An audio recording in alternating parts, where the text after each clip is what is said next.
Hello friends, आपका study with Kiran YouTube channel में स्वागत है। आज जो हम टॉपिक डिस्कस करेंगे वो ईटीटी 435 का फिजिक्स का टॉपिक है इलेक्ट्रिसिटी। कौन सा टॉपिक डिस्कस करेंगे? आज हम टॉपिक डिस्कस करेंगे वो है इलेक्ट्रिसिटी। इसके बाद हमारे सिर्फ 2 टॉपिक रह जाएंगे फिजिक्स के। ओके, तो देखते हैं इलेक्ट्रिसिटी के अंदर क्या है। आज हम ये कंप्लीट करने की कोशिश करेंगे। इलेक्ट्रिसिटी क्या होती है? बिजली। हमारे घरों में हम यूज करते हैं, बिजली से पंखे चलते हैं, बल्ब जलाते हैं, सारा यूज करते हैं। तो ये एक तरह की एनर्जी है, ठीक। क्या होती है? बिजली बोलते हैं। तो इलेक्ट्रिसिटी के अंदर क्या होता है? चार्ज होता है। हमें चार्ज के बारे में पता होना चाहिए कि चार्ज होता क्या है। पहले देखते हैं चार्ज क्या होता है। Electric charge is the physical property of matter that cause it to experience a force. किसी मैटर की वो फिजिकल प्रॉपर्टी है जिसकी वजह से उसे क्या महसूस होता है? फोर्स होता है महसूस। When placed in electromagnetic field, जब कभी भी वो कोई इलेक्ट्रिक फील्ड में रखी हुई है तो उसे उसकी वो फिजिकल प्रॉपर्टी जिससे उसको फोर्स महसूस होता है। क्या महसूस होता है? फोर्स, बल महसूस होता है। तो उसे क्या कहते हैं?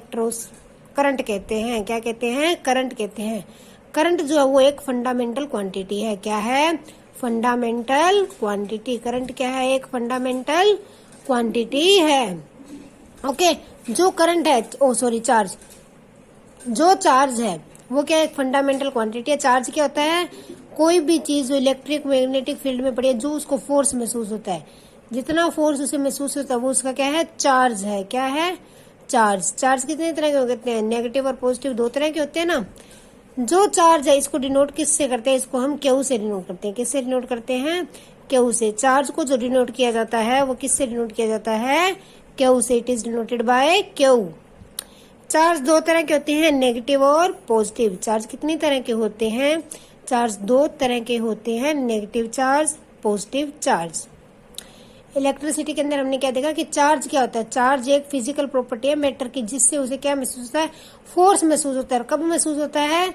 जब वो इलेक्ट्रोमैग्नेटिक फील्ड में पड़ा हो। जब वो कहाँ पे हो? इलेक्ट्रोमैग्नेटिक फील्ड के अंदर हो। ओके,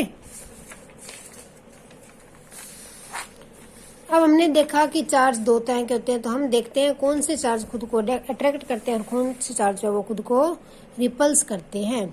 अट्रैक्शन और रिपल्सन ऑफ चार्ज देखते हैं। जब भी 2 पॉजिटिव चार्ज लगाए जाते हैं आपस में, जब भी 2 पॉजिटिव चार्ज लगाते हैं तो वो एक दूसरे को रिपल्स करते हैं। क्या करते हैं? ये दोनों रिपल्स करते हैं, एक दूसरे की तरफ खींचे नहीं जाते, एक दूसरी तरफ से भागते हैं। तो क्या करते हैं? रिपल्स करते हैं। जब दोनों चार्ज क्या हैं? पॉजिटिव चार्ज है। दोनों क्या हैं? पॉजिटिव चार्ज है। ओके, जब भी दोनों पॉजिटिव चार्ज होते हैं तो वो एक दूसरे को रिपल्स करते हैं। ओके, नेक्स्ट है नेगेटिव टू नेगेटिव। जब दोनों चार्ज नेगेटिव हैं तो वो भी एक दूसरे को क्या करते हैं? रिपल्स करते हैं। एक दूसरे को क्या करते हैं? रिपल्स। 2 नेगेटिव चार्ज होते हैं वो भी एक दूसरे को रिपल्स करते हैं। क्या करते हैं? रिपल्स। एक दूसरे की तरफ से भागते, खींचते नहीं है। जब एक चार्ज पॉजिटिव है, दूसरे वाला इधर वाला नेगेटिव है, तो ये क्या करते हैं? एक दूसरे को अट्रैक्ट करते हैं। क्या करते हैं? अट्रैक्ट करते हैं। ये इसकी तरफ खींचा जाता है, ये इसकी तरफ खींचा जाता है। तो ये क्या करते हैं? अट्रैक्ट करते हैं। जब भी एक पॉजिटिव एक नेगेटिव चार्ज होगा तो ये एक दूसरे को क्या करेंगे? अट्रैक्ट करेंगे। क्या करेंगे? अट्रैक्ट करेंगे। ओके, तो अभी हमें इससे क्या पता चला कि सेम चार्ज तो एक दूसरे को रिपल्स करते हैं। सेम चार्ज एक दूसरे को क्या करते हैं? रिपल्स करते हैं। और ऑपोजिट जो चार्ज होते हैं वो एक दूसरे को क्या करते हैं? अट्रैक्ट करते हैं। ऑपोजिट चार्ज जो होते हैं वो एक दूसरे को अट्रैक्ट करते हैं। सॉरी, ऑपोजिट चार्ज जो है वो क्या करते हैं? एक दूसरे को अट्रैक्ट करते हैं। ओके, तो हमने देखा attraction and repulsion of charge क्या होती है? Positive repels. और दोनों सेम होते हैं तो एक दूसरे को रिपल्स करते हैं, ऑपोजिट होते हैं तो अट्रैक्ट करते हैं। जो चार्ज है, चार्ज का यूनिट क्या है? चार्ज को डिनोट तो क्यों से करते हैं, लेकिन हमें चार्ज का यूनिट भी पता होना चाहिए कि इसका ऐसा यूनिट है क्या। तो जो चार्ज है उसका ऐसा यूनिट है वो है कूलम। क्या है? कूलम। चार्ज का ऐसा यूनिट क्या है? कूलम। ओके, क्या है? कूलम। कूलम को सी से लिखते हैं। किससे डिनोट किया जाता है? सी से। कूलम को किससे डिनोट करते हैं? सी से। इनकी यूनिट याद रख लेना, एग्जाम में पूछा जा सकता है। ओके, तो चार्ज का यूनिट क्या है? कूलम। इसके बाद है करंट। करंट क्या होता है? करंट क्या है? It is amount of charge flowing through a particular area in unit time. कि जो चार्ज की अमाउंट किसी भी चीज में से निकल रही है यूनिट टाइम के अंदर, एक यूनिट टाइम के अंदर जितनी उस पार्टिकल में से चार्ज निकले जा रहे हैं, वो क्या होता है? उसका करंट होता है। जितने ज्यादा चार्ज निकलेंगे उतना ज्यादा करंट, जितने कम चार्ज निकलेंगे उतना कम करंट। यही होगा ना? अगर एक यूनिट टाइम के अंदर ज्यादा चार्ज निकल जा रहे हैं, जल्दी स्पीड से जा रहे हैं, तो करंट क्या होगा? ज्यादा होगा। अगर एक यूनिट टाइम में चार्ज कम निकल रहे हैं तो करंट क्या होगा? कम होगा। तो इसका फॉर्मूला क्या होता है? जो करंट है उसको किससे डिनोट करते हैं? आई से डिनोट करते हैं। करंट को डिनोट किया जाता है आई से। इससे डिनोट किया जाता है करंट को? आई से। ओके, और इसका फॉर्मूला क्या होता है? Q upon T, charge upon time. Charge upon time. Current का फॉर्मूला क्या है? Charge upon time. I is equal to Q upon T. ये लिख लेना, याद भी कर लेना। जो करंट है उसका फॉर्मूला क्या है? Q upon T. इसका जो यूनिट क्या है? करंट को किससे मापा जाता है? वो है एम्पियर। करंट को हम किससे मापते? किस में मापते हैं? एम्पियर में मापते हैं। करंट का यूनिट क्या है? एम्पियर। क्या है? एम्पियर। इसको ए से डिनोट किया जाता है। इसको ए से डिनोट करते हैं। ओके, इसको ए से डिनोट करते हैं और मापते किस में? करंट को देखो एम्पियर में मापते हैं और चार्ज को कूलम में मापते हैं। चार्ज को किस में मापते हैं? कूलम में, और करंट को एम्पियर में। ओके, चार्ज को कूलम में, करंट को एम्पियर में मापा जाता है। अब देखते हैं, जो हम करंट मापते हैं ना, उसको दो इंस्ट्रूमेंट है, मेजरिंग इंस्ट्रूमेंट उसके दो है। कि करंट को हम दो जो यंत्र है उनसे मापा जा सकता है। कितने यंत्र हमारे पास? दो। फर्स्ट है एमीटर, जिसमें ज्यादा करंट हो, लार्ज वैल्यू का करंट हो। करंट क्या हो? ज्यादा हो। जिस भी चीज में लार्ज वैल्यू करंट होता है उसे किससे मापते हैं? एम मीटर से मापते हैं। किससे मापते हैं? Ammeter. Okay, large value current को हम किस में मापते हैं? एम मीटर से मापते हैं। और जो स्मॉल वैल्यू करंट होता है उसे किससे मापते हैं? गैल्वेनोमीटर से मापते हैं। स्मॉल वैल्यू करंट जो है वो गैल्वेनोमीटर से मापा जाता है। अगर हमारा करंट ज्यादा वैल्यू का है, ज्यादा भारी हैवी करंट आ रहा है, तो उसे एम मीटर लगाया जाता है उस सर्किट में मापने के लिए। अगर कम आ रहा है तो क्या लगाया जाता है? गैल्वेनोमीटर लगाया जाता है। क्या लगाया जाता है? गैल्वेनोमीटर।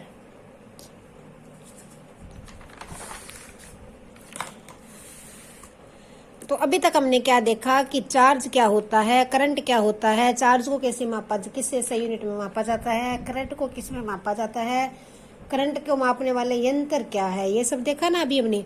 अब हम देखते हैं इलेक्ट्रिक पोटेंशियल क्या है। क्या देखते हैं? Electric potential. कि इलेक्ट्रिक पोटेंशियल क्या होता है। हम इस टॉपिक में वो चीज डिस्कस करेंगे जो हमारे एग्जाम पॉइंट ऑफ व्यू से बेस्ट है, जो हमारे एग्जाम में आ सकती है। क्योंकि अब तो टाइम थोड़ा रहा एग्जाम का, और ज्यादा डिस्कस करने का, फालतू डिस्कस करने का हमारे पास टाइम नहीं है। बायो का सिलेबस भी काफी पड़ा भी हमारा।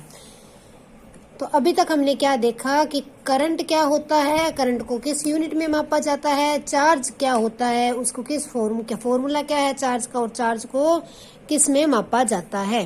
ओके, और साथ में देखा कि चार्ज को, जो करंट को मापते हैं, तो जो करंट मापा जाता है उसको कौन से इंस्ट्रूमेंट से मापा जाता है। ओके, अब हम देखते हैं इलेक्ट्रिक पोटेंशियल क्या होता है। Electric potential, it is the amount of work energy needed to move a unit of electric charge.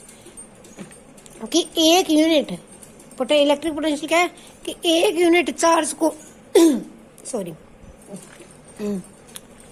एक यूनिट चार्ज को मूव कराने के लिए, एक यूनिट चार्ज को मूव कराने के लिए जिस एनर्जी की जरूरत होती है, जिस एनर्जी से एक यूनिट चार्ज मूव करता है, वन यूनिट चार्ज जिस एनर्जी से मूव करता है, उसको मूवमेंट के लिए कुछ जरूरी होता है ना फोर्स की। तो जिस फोर्स में, जिस यूनिट से वो मूव करता है, वन यूनिट चार्ज के लिए जितनी एनर्जी जरूरत होती है, एक यूनिट चार्ज निकालना है मैंने किसी भी वायर में से, तो उसको निकालने के लिए जितनी मुझे एनर्जी की जरूरत होगी, किसकी जरूरत होगी? एनर्जी की। जितनी मुझे एनर्जी की जरूरत होगी उसे क्या बोलेंगे, इलेक्ट्रिक पोटेंशियल। क्या बोलेंगे, इलेक्ट्रिक पोटेंशियल। मान लो मैंने इस पॉइंट से 1 यूनिट चार्ज लगाना है तो निकालना है, तो 1 यूनिट चार्ज निकालने के लिए जो एनर्जी चाहिएगी उसे क्या कहेंगे, इलेक्ट्रिक पोटेंशियल। क्या कहेंगे, इलेक्ट्रिक पोटेंशियल। इलेक्ट्रिक पोटेंशियल जो है इसका ऐसा यूनिट है वो है वोल्ट। क्या है, वोल्ट। वैसे इसको जूल्स पर कूलम में लिखा जाता है, जाउल पर कूलम। जाउल पर कूलम जो इसका मेन यूनिट है, लेकिन वैसे हम ऐसा यूनिट इसको जो लेते हैं वो क्या है, वोल्ट या फिर जाउल पर कूलम। ये था इलेक्ट्रिक पोटेंशियल। इलेक्ट्रिक पोटेंशियल को भी दो तरह से मापा जाता है, एक तो पोटेंशियल मीटर और एक है वोल्ट मीटर से। किन किन से मापा जाता है, पोटेंशियल और वोल्ट मीटर से इसे हम मापते हैं। किससे मापते हैं, पोटेंशियल मीटर और वोल्ट मीटर। वोल्ट मीटर जिसकी लार्ज होती है, जिसके अंदर लार्ज वैल्यू होती है उसे क्या किससे मापते हैं, वोल्ट से। और स्मॉल वैल्यू जो होती है उसे किससे मापते हैं हम, पोटेंशियल मीटर से। स्मॉल को पोटेंशियल से और लार्ज को जो है हम वोल्ट मीटर से मापते हैं। ओके, तो अभी क्या देखा, इलेक्ट्रिक पोटेंशियल। ये क्या है, वो एनर्जी है जिससे हम 1 यूनिट चार्ज जो है निकालते हैं। 1 यूनिट चार्ज को जो हम अपने पॉइंट से निकालते हैं, उसके लिए जो एनर्जी चाहिए, जितनी ऊर्जा की लोड है उसे क्या कहते हैं, इलेक्ट्रिक पोटेंशियल। देखो ये पेन है, इसको इतना हिलाना, 1 यूनिट हिलाना, उसको हिलाने के लिए जितनी एनर्जी मुझे चाहिए वो पोटेंशियल था मेरा, ठीक। तो उसी तरह इलेक्ट्रिक चार्ज को जो हिलाने के लिए, 1 यूनिट चार्ज को निकालने के लिए जिस एनर्जी की जरूरत होती है, 1 यूनिट चार्ज को निकालना है, उसके लिए जिस एनर्जी की जरूरत होती है उसे क्या कहते हैं, इलेक्ट्रिक पोटेंशियल। ऐसा यूनिट वोल्ट या फिर जाउल्स पर कूलम में से मापते हैं। और इसके दो मेजरिंग इंस्ट्रूमेंट है, वोल्ट मीटर और potential meter. Potential meter small value को मापता है और वोल्ट मीटर लार्ज को मापता है। नेक्स्ट देखते हैं पोटेंशियल डिफरेंस क्या होता है। पोटेंशियल डिफरेंस, पोटेंशियल डिफरेंस क्या होता है, द डिफरेंस ऑफ, एक minute, the difference of electric potential between the 2 point, कि 2 पॉइंट के बीच में सॉरी, मान लो इस पॉइंट से मुझे एनर्जी चाहिए के और इस पॉइंट से उसी एनर्जी को मूवमेंट करने, करंट को निकालने के लिए चाहिए एनर्जी आर। तो इन 2 पॉइंट के अंदर जो डिफरेंस आएगा, इस एनर्जी के अंदर जो डिफरेंस होगा ना, वो क्या होगा, पोटेंशियल डिफरेंस। क्या होगा, potential difference. The difference of electric potential between 2 point, कि 2 पॉइंट के बीच में जो हमारा पोटेंशियल था इलेक्ट्रिक, उसका क्या अंतर है सॉरी, कि जो हमारे कोई भी 2 पॉइंट के अंदर इलेक्ट्रिक पोटेंशियल तो चाहिएगा, जब भी हम करंट को मूव करेंगे तो कुछ इलेक्ट्रिक पोटेंशियल चाहिएगा, कुछ एनर्जी चाहिएगी। तो कोई भी 2 पॉइंट के अंदर जो इस एनर्जी के अंदर डिफरेंस है, पोटेंशियल वाली एनर्जी के अंदर, वो क्या होता है, पोटेंशियल डिफरेंस होता है। उसे क्या बोलते हैं, पोटेंशियल डिफरेंस। क्या बोलते हैं, पोटेंशियल डिफरेंस। ओके, नेक्स्ट है रेजिस्टेंस। रेजिस्टेंस क्या होती है, रेजिस्टेंस होती है the ability to stop current. Current को रोकने की जो पावर होती है, हम किसी भी चीज में कोई जो भी जिससे करंट नहीं निकलता वो चीज लगा देते हैं अपने सर्किट के अंदर, तो उसे बोलते हैं रजिस्टर है। ये क्या है, रजिस्टर है। उसकी जो पावर है करंट को रोकने की, किसी भी एलिमेंट की या किसी भी चीज के ऑब्जेक्ट की जो करंट को रोकने की शक्ति है, करंट को जिस शक्ति से रोक सकता है, उसे क्या कहते हैं, रेजिस्टेंस कहते हैं। करंट नु रोकने दी समर्था, करंट को रोकने की समर्था, उसे क्या कहते हैं, रेजिस्टेंस। और जब भी हम सर्किट बनाते हैं तो उसमें रेजिस्टेंस को इस तरह से दिखाते हैं। हम ऐसे सर्किट बनाते हैं ना,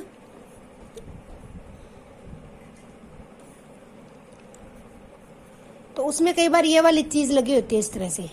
तो ये क्या दिखाती है कि इसमें यहाँ पे रेजिस्टेंस लग रही है, करंट को कम किया जा रहा है, रोका जा रहा है। जो करंट को रोकने की इसकी समर्था होती है उसे क्या कहते हैं, रेजिस्टेंस कहते हैं। और इसको इस साइन से डिनोट करते हैं अपने सर्किट के अंदर, सिंबल से। ओके, इसका यूनिट क्या होता है, इसका यूनिट है ओम। इसका यूनिट क्या होता है, ओम। इसका यूनिट क्या होता है, ओम। और इसको इस तरह से डिनोट करते हैं, ठीक है। इसको डिनोट इस तरह से किया जाता है, ओम को इस तरह से डिनोट करते हैं। और ये क्या, रेजिस्टेंस क्या होती है, ये डायरेक्टली इनवर्सली प्रोपोर्शनल होती है करंट के। देखो, करंट को रोकेगी तो उसकी उल्टी है ना, करंट जा रहा था, ये उसको रोक रही है तो करंट के उल्टा है।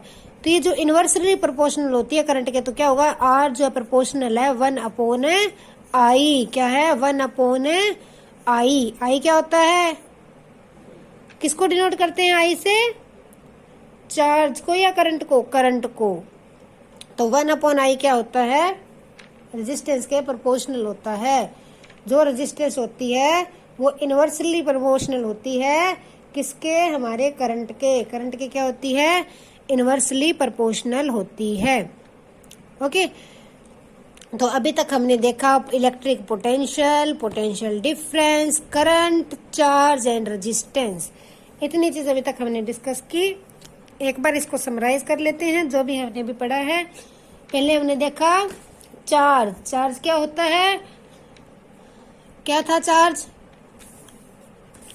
चार्ज जो होता है हमारे पास वो क्या होता है कि जब भी किसी चीज को हम किसी इलेक्ट्रोमैग्नेटिक फील्ड में रखते हैं, इलेक्ट्रिक फील्ड में रखते हैं, तो जो उसको फोर्स महसूस करती है, जो बॉडी जो उसके अंदर के उसको जो फोर्स लगता है उसे क्या कहते हैं, चार्ज कहते हैं। क्या कहते हैं, चार्ज कहते हैं। और चार्ज को किससे डिनोट करते हैं, क्यू से डिनोट किया जाता है।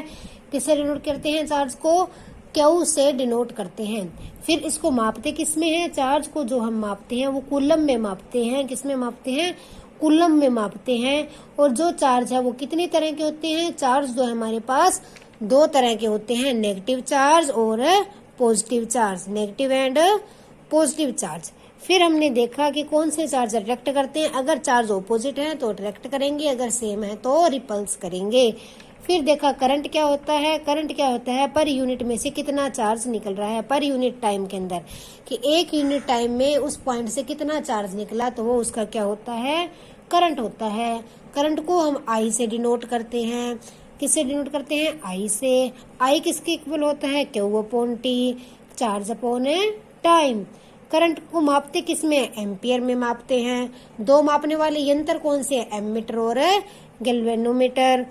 फिर हमने देखा इलेक्ट्रिक पोटेंशियल क्या है। इलेक्ट्रिक पोटेंशियल क्या होता है कि अमाउंट की हमारे एक करंट को 1 यूनिट में से निकालने के लिए, एक पॉइंट से निकालने के लिए, पॉइंट है इसमें से 1 यूनिट करंट निकालना है, उसको कितनी एनर्जी की जरूरत है उसे निकालने के लिए, उस एनर्जी को क्या कहते हैं, इलेक्ट्रिक पोटेंशियल।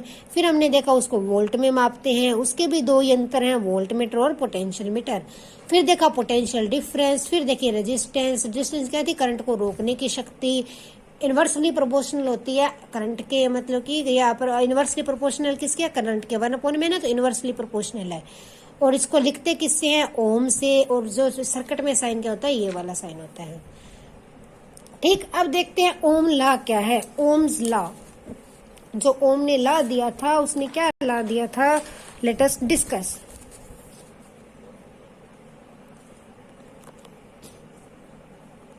वेट, हाँ जी, ओम ने क्या कहा, ओम ने कहा कि अगर एक वायर से, मान लो ये वायर है, इसमें से करंट निकल रहा है आई, करंट को आई से डिनोट करते हैं कि आई जो है इसके अंदर से करंट निकल रहा है, तो इसके जो दोनों सिरे हैं, दोनों पॉइंट एंड पॉइंट्स हैं, इनके अंदर मान लो पोटेंशियल डिफरेंस जो है वो V है। क्या है, पोटेंशियल डिफरेंस क्या है, V। पोटेंशियल डिफरेंस देखा था ना, इन दोनों का पोटेंशियल डिफरेंस V और इसके अंदर से जा रहा करंट I है, तो ये भी जो पोटेंशियल डिफरेंस है वो प्रोपोर्शनल होगा I के। जो इनका पोटेंशियल डिफरेंस है वो डायरेक्टली प्रोपोर्शनल होगा करंट के। किसके, करंट के। तो V क्या है, प्रोपोर्शनल होगा I के। ये इसने बताया। अब जब प्रोपोर्शनल होता है, प्रोपोर्शनल को हटाने के लिए क्या लगाते हैं, कांस्टेंट। तो इसमें क्या कांस्टेंट लगेगा, R। जो इसमें रेजिस्टेंस लगेगी, क्या लगेगी, R। तो ये मैंने इसके अंदर कांस्टेंट लगाया, तो V क्या हो गया मेरे पास, IR। तो ये ओम का लॉ पूछे तो अगर ये ऑप्शन दे तो हमें ये टिक करनी है कि ओम का लॉ क्या कहता है, V is equal to current into resistance. कि जो उनका पोटेंशियल डिफरेंस है, सिरों पे जो उसका पोटेंशियल डिफरेंस है वो क्या होता है, करंट इनटू उसके अंदर लग रही रेजिस्टेंस। ओके, ये याद रख लेना, एग्जाम में पूछा जा सकता है। V is equal to IR, Ohm's law. तो ये अभी तक हमने देखा लॉ। अब देखते हैं हमारे सर्किट के अंदर अगर हमारे रजिस्टर्स सीरीज में जुड़े हुए हैं तो क्या होगा, और अगर पैरेलल जुड़े हुए हैं तो क्या होगा। अगर हमारे रजिस्टर्स, जो हमने रजिस्टर लगाए हैं, फॉर एग्जांपल ये मेरा सर्किट है, उसमें एक रेजिस्टेंस यहाँ, रजिस्टर यहाँ लगा है, फिर एक रजिस्टर यहाँ लगा है, फिर एक यहाँ लगा है, इस तरह से 3 एक ही सीरीज में लगे हुए हैं, तो जो उसका टोटल पोटेंशियल डिफरेंस है, जो इनका टोटल पोटेंशियल डिफरेंस होगा वो क्या होगा, ये मान लो यहाँ पे V1 है, इस पे V2 है, ये V3 है, तो इन तीनों के सम के इक्वल होगा। टोटल पोटेंशियल डिफरेंस क्या होगा, तीनों पोटेंशियल डिफरेंस का सम होगा V1 plus V2 plus V3। Total potential difference क्या होगा, V1 plus V2 plus V3। Exam में से कह सकते हैं कि ये एक सीरीज है, इस सीरीज के अंदर जो रजिस्टर है वो सीरीज में लगे हुए हैं, इनके अंदर ये इनका फर्स्ट का पोटेंशियल डिफरेंस है, ये सेकंड का है, इन तीनों का पोटेंशियल डिफरेंस निकालो, टोटल पोटेंशियल डिफरेंस कितना है, ये हमारे एग्जाम में क्वेश्चन पूछा जा सकता है। तो हमें क्या पता है कि टोटल पोटेंशियल डिफरेंस होता है वो क्या होता है, इन तीनों का सम होता है। लेकिन कब, जब ये सीरीज में लगे हुए होंगे, कब, जब ये सीरीज में लगे हुए होंगे। ओके, इसके बाद अगर हमारे सीरीज में लगे हैं, इसी तरह सीरीज में लगे तो टोटल रेजिस्टेंस क्या होगी, टोटल रेजिस्टेंस भी इन तीनों रेजिस्टर्स की रेजिस्टर्स का सम होगा। ये तीन रेजिस्टर्स लगे हैं, इसकी रेजिस्टेंस R1 है, इसकी R2 है, इसकी R3 है, तो हमारी टोटल रेजिस्टेंस क्या हो जाएगी, R1 plus R2 plus R3, इन तीनों का क्या हो जाएगा, सम कर देंगे डायरेक्टली। कब, जब रेजिस्टर सीरीज में लगे हुए हैं। सेकंड केस है, अगर रजिस्टर्स पैरेलल लगे होते हैं तो उसमें टोटल रेजिस्टेंस पूछते हैं पैरेलल। जैसे एक बार मैं बना देती हूँ, फिर रिफ्लेक्शन पड़ रही है। मान लो इस तरह से हमारा चल रहा है सर्किट,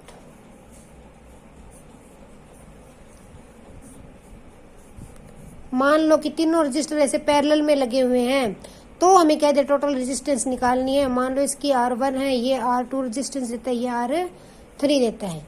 जब ये समांतर लगे हुए हैं तो टोटल रेजिस्टेंस क्या होती है, 1/R1 plus 1/R2 plus 1/R3।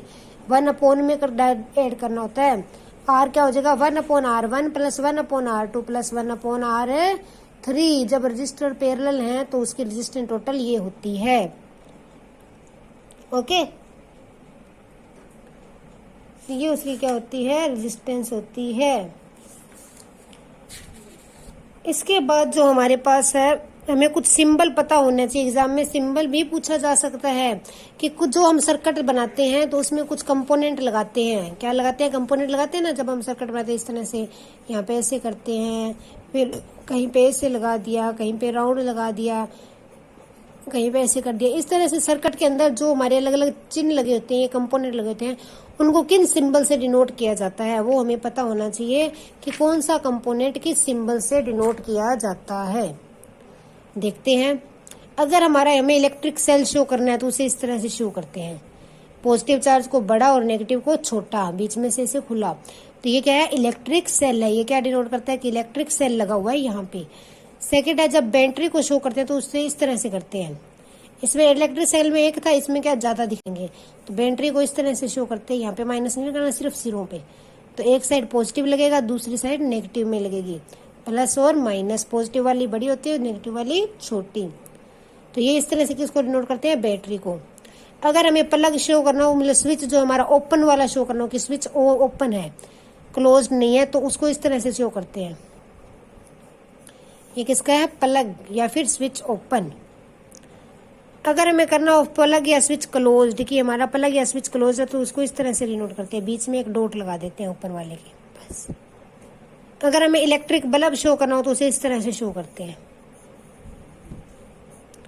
Okay, ये क्या है, इलेक्ट्रिक बल्ब का साइन है। रजिस्टर शो करना हो तो उसको रेजिस्टेंस का साइन मैंने पहले बताया था, उसको इस तरह से डिनोट किया जाता है। ये आप डिनोट कर लेना, सभी एग्जाम में इसमें से भी पूछा जा सकता है।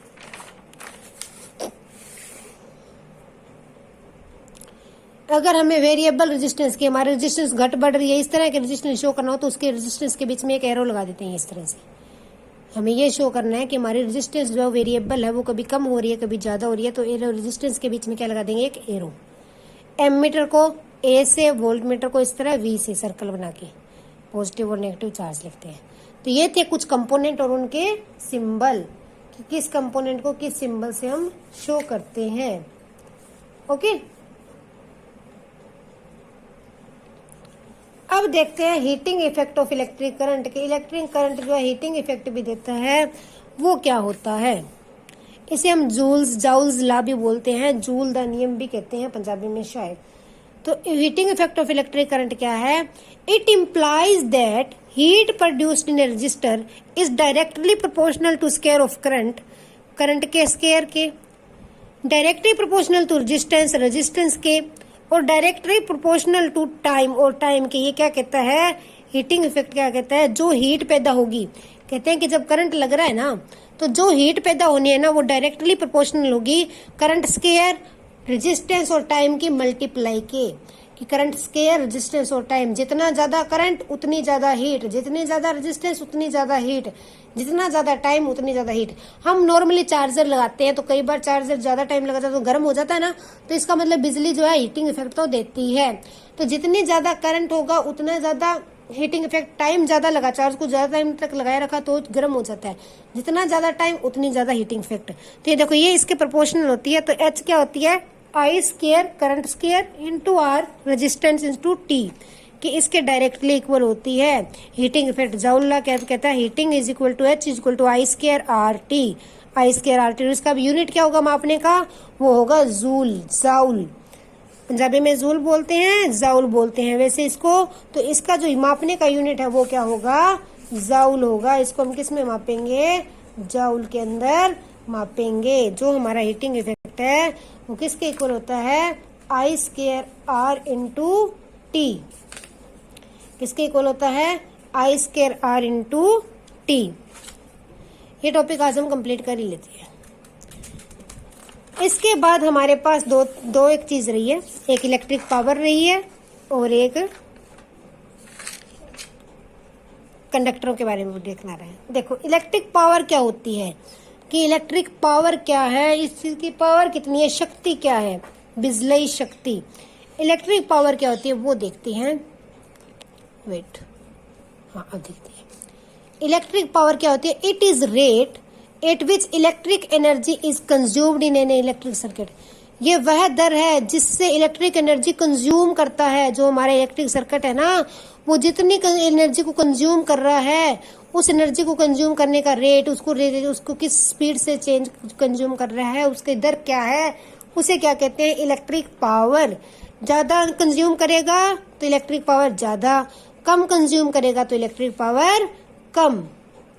ओके, ठीक है। इलेक्ट्रिक पावर क्या होती है, किसी चीज की एनर्जी कंज्यूम करने की समर्था की, वो दर, कितनी स्पीड से, क्या उसका रेट है इलेक्ट्रिक, उसको इलेक्ट्रिक एनर्जी को कंज्यूम करने की। ओके, देखो इसको पावर को पी से लिखते हैं। ये क्या होता है, V into I, V into I, और वी किसके इक्वल होता है, आई आर के। हमने पीछे देखा था वी क्या था हमारा, पोटेंशियल डिफरेंस। तो पावर क्या होती है, potential difference into I. Potential difference किसके इक्वल होता है, I into R, current into resistance. तो इंटू आई बना, तो ये क्या बन गया, पावर किसके इक्वल आ गई, I square R. I square R के इक्वल हमारी क्या आ गई, पावर आ गई। पावर का फॉर्मूला क्या बन गया, current square into resistance, current square into resistance. ये हमारे किसका क्या फॉर्मूला बन गया, किस चीज का, इलेक्ट्रिक पावर का, किस चीज का, इलेक्ट्रिक पावर का। ओके, जो इसका यूनिट होता है वो क्या होता है, वॉट। क्या होता है, वाट। इलेक्ट्रिक जो पावर है, सॉरी, इलेक्ट्रिक पावर जो है उसे किस में मापते हैं, वाट के अंदर मापा जाता है, वोट के अंदर। क्या होती है इलेक्ट्रिक पावर, जिस रेट से जो इलेक्ट्रिक एनर्जी कंज्यूम कर रहा है उसे क्या कहते हैं, उसकी इलेक्ट्रिक पावर कहते हैं, आई स्क्वायर इंटू आर होती है। अब हम देखते हैं, ये थोड़ा सा बेसिक सी है। जो हमारा मटेरियल होता है वो तीन तरह के होते हैं, तीन तरह के होते हैं, कंडक्टर, इंसुलेटर और सेमी कंडक्टर। हमें इनके बारे में पता होना चाहिए। कंडक्टर क्या होता है, इंसुलेटर क्या होता है, और सेमी, वेट मोबाइल थोड़ा ज्यादा हिल गया। कंडक्टर, इंसुलेटर और सेमी कंडक्टर। करंट, कंडक्टर क्या होता है, जिससे करंट पास कर जाए इजीली। कंडक्टर क्या होता है, जिससे करंट पास कर जाए स्मूथली या इजीली, जिससे करंट पास कर जाए उसे क्या कहते हैं, कंडक्टर। क्या कहते हैं, कंडक्टर। मेटल्स क्या होती हैं, इलेक्ट्रिसिटी की कंडक्टर होती हैं। क्या होती हैं, कंडक्टर। तो जैसे मेटल हमारी सिल्वर, आयरन, गोल्ड, कॉपर, ये सब क्या है, कंडक्टर हैं, बिजली को कंडक्ट करते हैं। कंडक्टर है ना, इनमें से बिजली पास कर जाती है, जिससे बिजली आसानी से पास कर दे उसे क्या कहते हैं, कंडक्टर। सेकंड है इंसुलेटर, जिससे करंट पास ना करे, करंट नोट पास, जिसके अंदर से करंट जो है पास ना करे, करंट जो है बाहर, जिसके अंदर से करंट जो है वो पास ना करे, उसे क्या कहते हैं, इंसुलेटर। क्या कहते हैं, इंसुलेटर। जैसे लकड़ी है, लकड़ी में से करंट नहीं निकलता ना, ओके। प्लास्टिक है, कहते हैं ना लकड़ी के वे चीज पे खड़ के बिजली के हाथ लगाओ, चप्पल पहन के लगाओ, प्लास्टिक है, रबड़, उससे करंट जो है पास नहीं होता। तो ये क्या होते हैं, इंसुलेटर। जिनसे करंट पास नहीं होता उन्हें क्या बोलते हैं, इंसुलेटर। सेमीकंडक्टर क्या होते हैं, जिनके अंदर कभी पास कर जाता है, कभी पास नहीं करता, थोड़ा बहुत पास करता है, या फिर सम टाइम पास, कभी कभी पास करता है और कभी किसी वजह से नहीं करता, ठीक। उसे क्या बोलते हैं, सेमीकंडक्टर। इसमें जो लिखेंगे हम एग्जांपल, एक लिख लो सिलिकॉन और दूसरा लिख लो जर्मेनियम, जर्मेनियम या जर्मेनियम। तो सिलिकॉन और जर्मेनियम जो इसकी एग्जांपल है। तीन तरह के मटेरियल होते हैं, कंडक्टर, इंसुलेटर और सेमीकंडक्टर। कंडक्टर में से तो इजीली पास करेगा, फुल फ्लो होगा करंट का। इंसुलेटर में बिल्कुल भी नहीं होगा।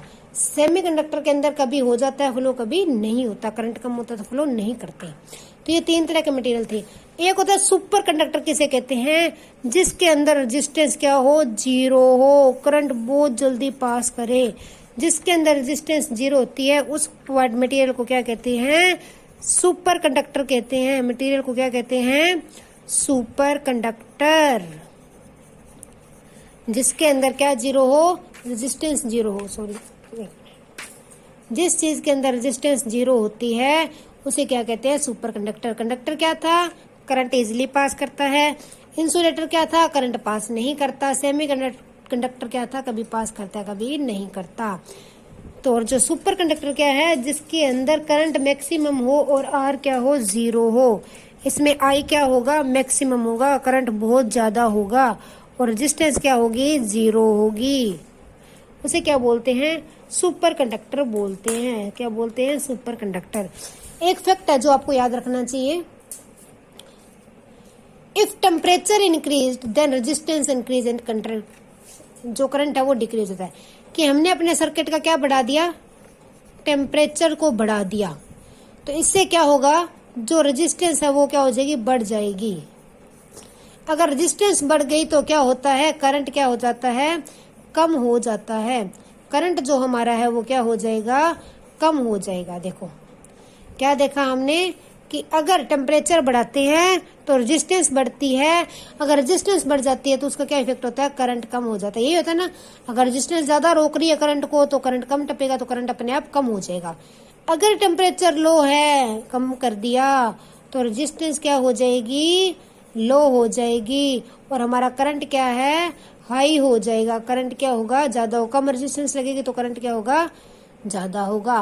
तो ये इफेक्ट भी होता है, टेम्परेचर ज्यादा करंट कम, टेम्परेचर कम करंट ज्यादा।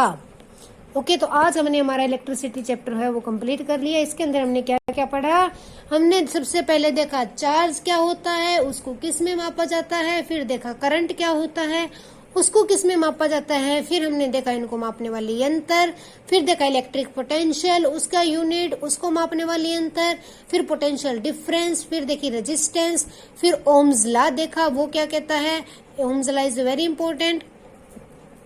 ओके, उसके बाद हमने देखा रजिस्टर अगर सीरीज में जुड़े होते हैं तो क्या होते हैं, पैरेलल जुड़े हुए होते हैं तो क्या होते हैं। फिर हमने देखा इलेक्ट्रिक हीटिंग इफेक्ट देखा इलेक्ट्रिसिटी का, और फिर देखा इसकी इलेक्ट्रिक पावर। उसके बाद हमने देखा मटेरियल तीन तरह के होते हैं, कंडक्टर, इंसुलेटर और सेमीकंडक्टर। और फिर हमने एक फैक्ट देखा कि अगर टेम्परेचर बढ़ाएंगे रेजिस्टेंस बढ़ेगी, करंट कम होगा, टेम्परेचर घटाएंगे रेजिस्टेंस घटेगी, करंट बढ़ेगा। तो आज के लिए इतना ही। इलेक्ट्रिसिटी चैप्टर कंप्लीट हो चुका है। आप वीडियो को लाइक और शेयर जरूर करें, मुझे सपोर्ट करते रहें। अब हमारे फिजिक्स के सिर्फ 2 टॉपिक रहे हैं, magnetism and source of energy, वो हम 2 दिनों में डिस्कस कर लेंगे। Thanks and have a nice day.